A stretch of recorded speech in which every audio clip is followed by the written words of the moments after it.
G'day guys, and today I want to make a video talking about pain. Now I think pain is a very important concept to talk about because pain is inevitable, and several schools of thought such as Buddhism and Stoicism have realized this. It's essentially an integral part of life.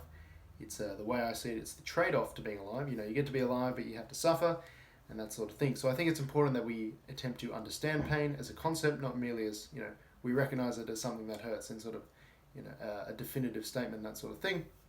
And I think it's important that we establish a healthy relationship with pain, because we have no relationship with pain, or if we have a very limited definition of our relationship with pain, it's bad, we should avoid it.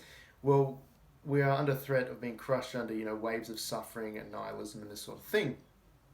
So I think just like the weather, we should attempt to have a healthy relationship with pain. We don't simply try to ignore the weather and hope it goes away. We don't simply look at the weather and say, oh, it's goddamn terrible, I wish it would go away, because that doesn't do anything.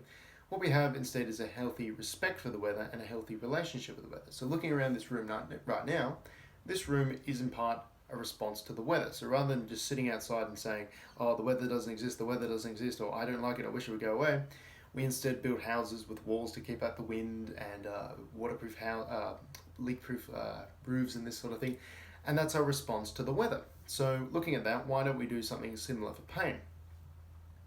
So it's important when we think about pain to dismiss the idea that it's necessarily a bad thing. Pain does exist for a reason. It has evolved.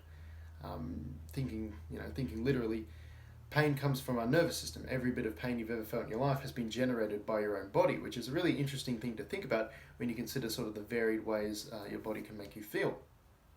And so thinking about why pain might be an advantage, it essentially lets you know when there are changes in your environment. So if you walk into the kitchen and you accidentally touch a hot frying pan, there's a change in your environment, you're currently being burnt, it's time to do something.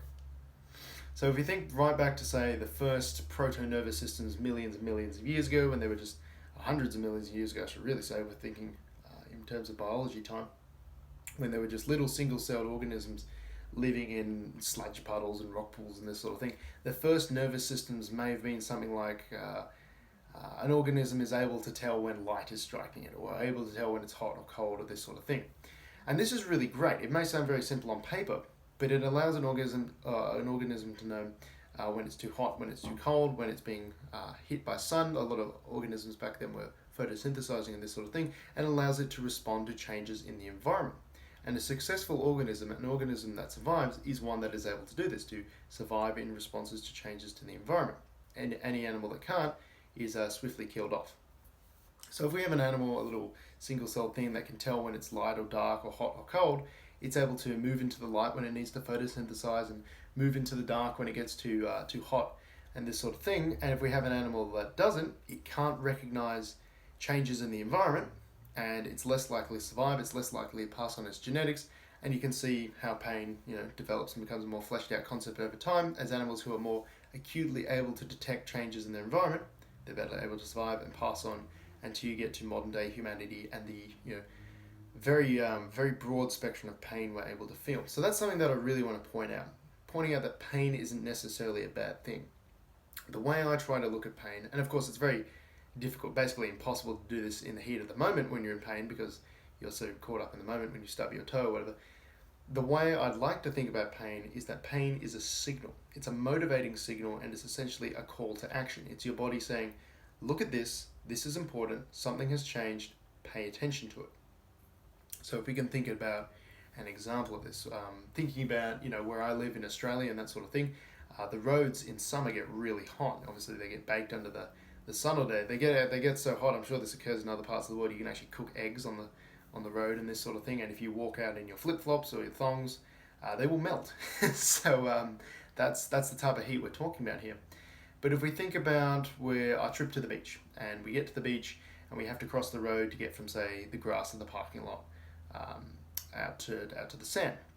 Well, as we walk across the road, it's really, really, really hot, and our feet start to burn. Now, what this essentially our body is telling us is, look, something has changed in the environment. No longer walking on cool, nice, safe, and manageable grass. We're currently walking on hot tarmac. Something has changed. Pay attention. It's time to make a decision. It's time to move. It's a motivating signal. It's saying move or die, essentially, or move or suffer. And so we can either run back to the grass or we can sprint forward to the sand and this sort of thing. But the point is, the end result of pain is that we take some sort of action.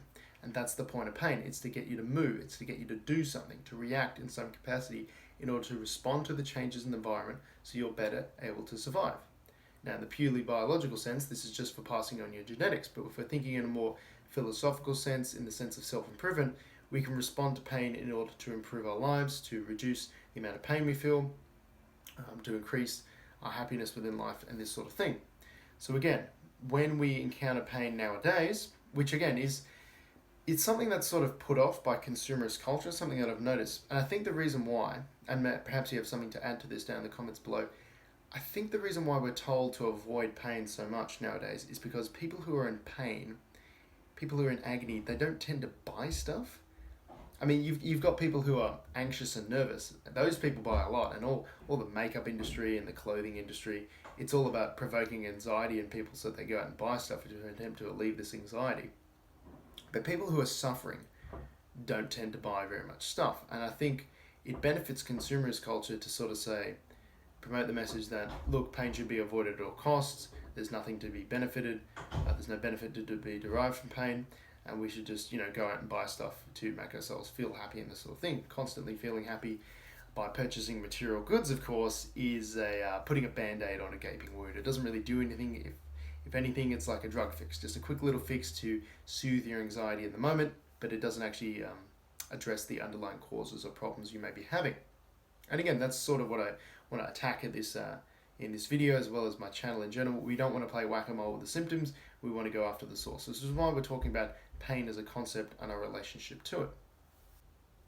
So I think in order for us to have a healthy relationship with pain, one that we have with, say, the weather, again, putting up a house instead of merely being despondent about the weather, it's important to call it by its proper name. So rather than relegating pain to something that's wholly negative, we instead recognize it as something that is actually useful for our survival. So again, thinking about the road, we go on the road, it burns our feet, pain tells us to move. Pain doesn't exist to make us suffer. Pain doesn't exist merely for pain's sake. There's a reason why the body has evolved what it has evolved. It may be quite contrary to what you've heard throughout the rest of your life, but it's actually quite beneficial for you to feel pain. Now, one of the things, this doesn't mean that we should seek pain at all costs, that it's some sort of thing which we should aspire to do. We're not flagellants and monks and this sort of thing. But on the other end, we should recognize that anything that is worth aspiring for, any hard task, any goal that we want to achieve, is essentially priced in pain, how much we're willing to endure and this sort of thing. So if we want the nice house, we do have to work very hard with it. If we want to pursue a relationship, we have to work on that and endure heartbreak and anxiety and nervousness and all this sort of stuff. The price of life, how much you're going to succeed, is basically measured at and how much you're willing to endure. So pain is not something to be avoided. Pain is not something to be relegated to evilness or despair or nihilism and this sort of thing. Pain is simply a motivating signal designed by your biology to help you recognize changes in environments and be better able to respond to them. Because again, if you don't know what's going on, you can't respond to it, you can't control to it, you can't do anything to it. You're essentially at the mercy of your elements. It's like if you were blinded, deafened and this sort of stuff. You can't respond to your environment at all. And pain is through touch. It's just one of your other senses. So it's something to keep in mind. It's a tool for you, tool for your survival. It's not necessarily an evil thing. And when you're encountering pain in your day-to-day life, it may be big, it may be small, it may be over something that seems very inconsequential. You should ask yourself, what is your body telling you to do? What is your body telling you to notice? What is your body telling you has changed in your environment, and how you should respond accordingly? Thanks all for sticking around, and have a good one.